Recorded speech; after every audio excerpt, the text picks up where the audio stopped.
without any further ado, I would like to introduce the chief guest present with us today, Mr. Gautam Chatterjee.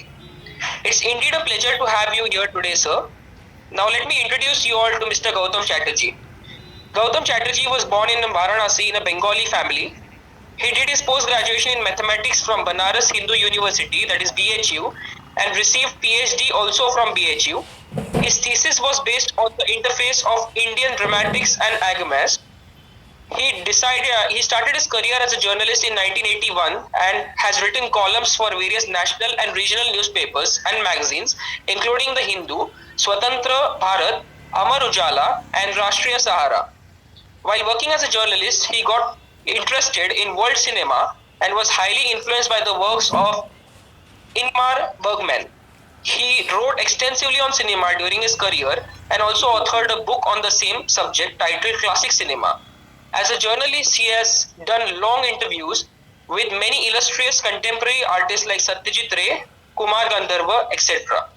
His book Abhinaya Shastra is a detailed study on the Indian style of acting. Gautam Chatterjee receiving Ravi Dave Smriti Samman in Kolkata in 2020. Gautam Chatterjee is a published poet. His poetry collection was published in 2017 under the title Ananda Bhairavi. Now, I would like to invite Mr. Gautam Chatterjee sir himself and enlighten us with his word of wisdom. Thank you, sir. Welcome. Thank you. Good afternoon to all of you. सभी लोग यहाँ पर हैं, ये मैं इसलिए शुरू में पूछता हूँ क्योंकि सभी लोग होते हैं और मन कहीं और होता है, इसलिए शुरू में ही अगर ये हम सब लोग एक जगह आ जाएं तो शेयरिंग जो है एक प्रोफाउंड शेयरिंग हो जाएगी। तो ऐसे आरंभ करते हैं कि जो विषय है सिनेमा के बारे में, और सिनेमा में जो दो इम्पॉर्टेंट पॉइंट हैं, एक तो मेज़ॉन सीन और दूसरा सिनेमेटोग्राफी।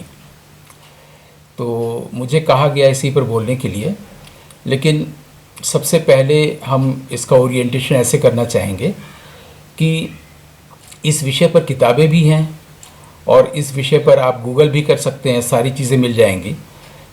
तो फिर एक व्यक्ति की क्या ज़रूरत है उस पर बोलने की? इस सवाल का जवाब शायद तब मिल जाएगा हम सभी को जब ये पूरा प्रोग्राम फिनिश होगा, यानी कि ये लेक्चर या शेयरिंग कंप्लीट होगा, तब शायद वो फ़र्क पता चलेगा कि क्यों किताब, नेट और एक लाइवली ह्यूमन बीइंग में क्या फ़र्क होता है किसी चीज़ को शेयरिंग करने में, है ना? तो ये जो टॉपिक है कि मेज़ॉन सीन और सिनेमेटोग्राफी, क्योंकि एक सीरीज़ है सिनेमा के बारे में, और मुझसे पहले भी जो स्कॉलर होंगे उन्होंने कुछ क्लियर किया होगा, अपने टॉपिक को बताया होगा कि व्हाट इज़ सिनेमा। लेकिन इन दो टेक्निकल टर्म्स को बताने से पहले कुछ चीज़ें हमें बेसिक्स एक बार फिर से दोहरा लेना होगा। Shall be repeat the fundamental things of cinema, the basics of cinema. हम लोग के सामने सिनेमा बोलते ही एक ऐसा वर्ल्ड है जिसे हम लोग बचपन से सिनेमा कहते और समझते आए हैं। फिर जैसे जैसे हम लोग इसकी प्रोफंडिटी में गए हैं या एक प्रोफाउंड सिंप्लिसिटी में गए हैं, तो हमें पता चला है कि दो तरह का सिनेमा होता है। एक तो कमर्शियल सिनेमा जिसको हम लोग सिनेमा हॉल में देखने जाते हैं, जैसे कि पठान, और दूसरा एक और फिल्म होता है जिसे हम लोग कहते हैं कि वो श्याम बेनेगल वाला सिनेमा, वो सत्यजीत रे वाला सिनेमा, ऐसे बोलते हैं, जिसको हम लोग आर्ट सिनेमा कहते हैं। किसी किसी को पैरेलल सिनेमा कहते आ रहे हैं, किसी किसी को मीनिंगफुल सिनेमा या सार्थक सिनेमा कहते आ रहे हैं। तो ये दो तरह का जो सिनेमा हम लोग बोलते आ रहे हैं पिछले 70-80 सालों से, ऐसा कुछ होता नहीं है। हम जिस सिनेमा में कॉमर्स लगता है और हम एक्सपेक्ट करते हैं कि कॉमर्स आए भी, और साथ में हमारा अपना व्यू पॉइंट, हमारा विजन, हमारा आर्ट वो भी प्रोपेगेट हो, तो देखा जाए तो वो कॉमर्शियल सिनेमा ही है, भले लो बजट का कॉमर्शियल सिनेमा हो या ज़्यादा बजट का कॉमर्शियल सिनेमा हो। ऐसे में हम अपनी आर्टिस्ट्री दिखा सकते हैं, हम अपना व्यू पॉइंट या पर्सपेक्टिव दिखा सकते हैं, लेकिन है वो कॉमर्शियल सिनेमा ही अगर गौर से देखा जाए तो। हम उसको आर्ट सिनेमा क्यों कहते हैं, ये मुझे हमेशा अचरज करता रहा है। क्योंकि अगर आप गौर करिए तो आप देखिएगा कि सिनेमा जो आर्ट है, cinema itself is an art medium, और all the pivotal aspects of cinema, जितने भी इसके डिवाइसेस हैं, जितने भी इसके पॉइंट्स हैं, वो सब आर्ट है। स्क्रीन पे writing itself is an art,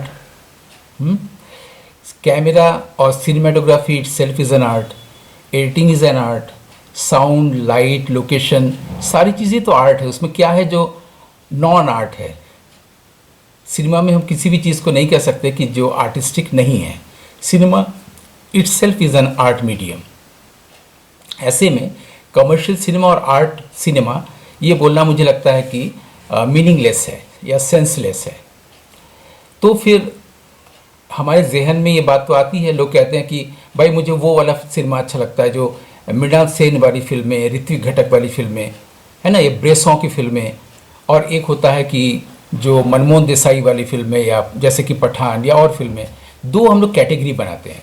actually दो कैटेगरी है, लेकिन हम लोग के पास ठीक ठीक बातें अभी तक नहीं पहुंच पाई है कि वर्ल्ड सिनेमा में कैसे सिनेमा को कैटेगराइज किया गया है, और उसी को मैं बेसिक्स कह रहा हूँ, जिसे मैं रिपीट कर रहा हूँ।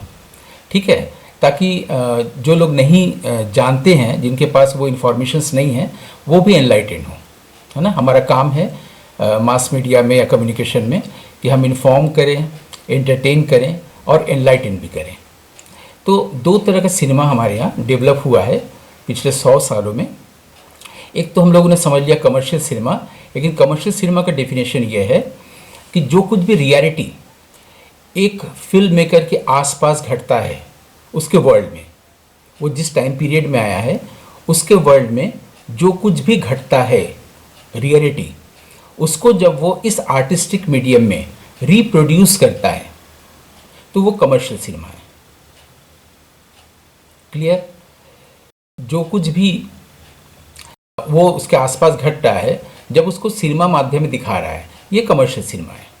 चाहे वो लो बजट की हो, हाई बजट की हो, चाहे उसमें उसका अपना व्यू पॉइंट हो, उसका पर्सपेक्टिव हो, जैसे भी करे वो बिल्कुल आर्टिस्टिक ढंग से करे, नॉन आर्टिस्टिक ढंग से करे, ये कमर्शियल सिनेमा है जिसमें रियलिटी इज रिप्रोड्यूस्ड। क्लियर? दूसरा है कि जैसे कि पेंटिंग के लिए हमें कलर और ब्रश चाहिए, लिखने के लिए पेन चाहिए, उसी तरह सिनेमा बनाने के लिए जो सबसे उसका मीडियम है, पिवोटल मीडियम, वो है सिनेमेटोग्राफी। सिनेमेटोग्राफी डिवाइस का या आर्ट का यूज़ करते हुए फिल्म बनाना, इस तरह से जब भी फिल्म बनाते हैं तो उस तरह के सिनेमा को बोलते हैं क्लासिक सिनेमा।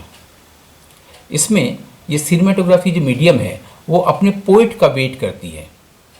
पोइट का वेट करती है का मतलब हुआ कि हम लोग के भीतर, हम लोग का जो आंतरिक जगत है, जो इनर वर्ल्ड है, उसको जब हम दुनिया के साथ शेयर करने जाते हैं, वो पोइटिक वर्ल्ड को जब हम शेयर करते हैं, तो ऐसी फिल्म जब बनती है उसे कहते हैं क्लासिक सिनेमा।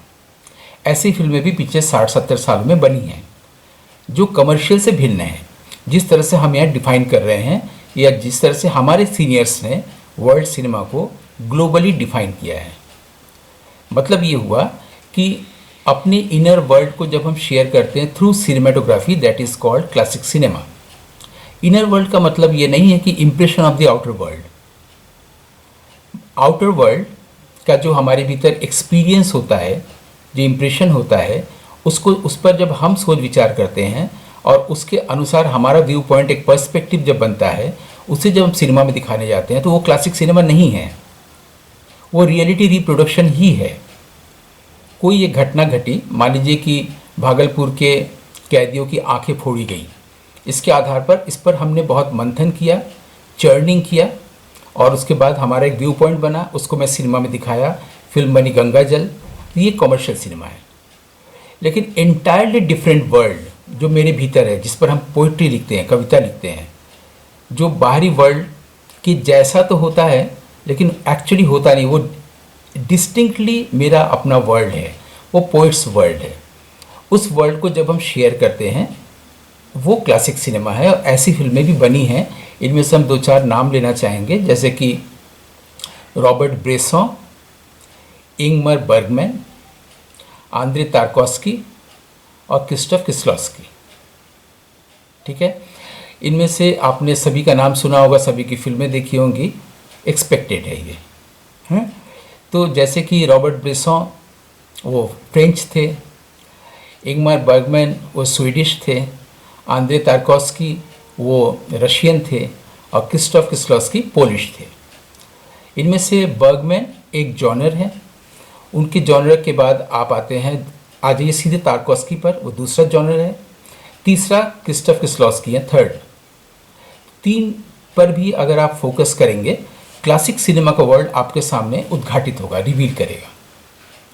बर्गमैन की फिल्में आपने देखी होंगी, उन्होंने चेंबर फिल्म्स बनाई थी, लेकिन कुछ फिल्मों के मैं नाम ले रहा हूँ, हो सकता है आपने देखी हो, जैसे कि persona, winter light, through a glass darkly, summer with Monica, इसके अलावा cries and whispers, the silence, ये बर्गमैन की फिल्में हैं। करीब 40 फिल्में उन्होंने बनाई हैं और उनको ग्रेट मास्टर्स कहा जाता है। उन्हीं का हम सिर्फ अभी जिक्र कर रहे हैं जिन्होंने कमर्शियल सिनेमा नहीं बनाई है, क्लासिक सिनेमा बनाई है।